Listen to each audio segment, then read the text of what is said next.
My name is Danielle Collins. I'm 23 years old. I'm from St. Petersburg, Florida, and I recently graduated from the University of Virginia last year.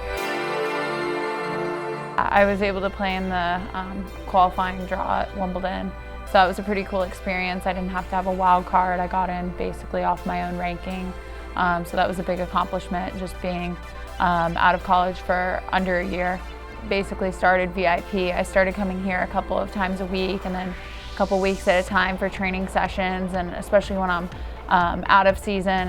And you know, Curtis has always pushed me my hardest and always wanting me to strive for the best goals and to be the best that I can be as an athlete. So Danielle's been really great to work with. I worked with her since she was 12, 13 years old, and you know, to have that opportunity to blossom with a young kid like that and watch him maturate into an adult is something special, and she's a special tennis player.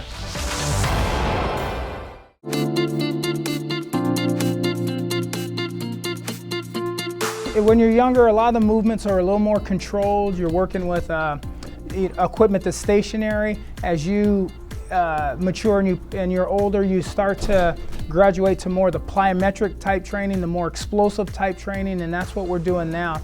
You know, we kind of have to work around my tournament schedule, and it's tough because I'm traveling 2 to 3 weeks out of the month, but Curtis does a great job modifying workouts and doing things that aren't going to train me, but things that I'm also like still pushing at, and things that are going to get me in tip-top shape so that I can be the best. I have a history of training a lot of athletes from a variety of sports, but let's just take tennis for example. I was fortunate enough to work with Anna Kournikova through her career, and I also work with Martina Hingis.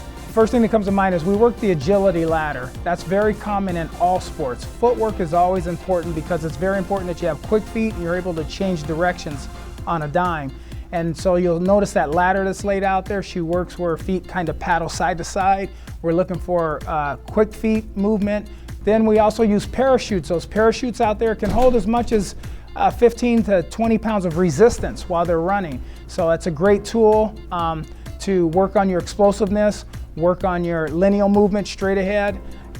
You know, we're still working on a lot of resistance and speed and things that I can really implement once I go on the court. So when you finish with all of this training here, it really does open you up so that you can move a lot more freer on the court. It allows you to be the best player that you can possibly be on the court, and you can last a whole lot longer on the court. We're seeing that so many of the women on the tour now are peaking at an older age. I think the average is 28 years old, so when they really start performing their best. And I think that's great for me because I didn't turn pro when I was 15. I went through college and waited to turn pro until once I graduated. So I'm hoping that in 10 years I'm still playing and maybe even in the best shape of my life.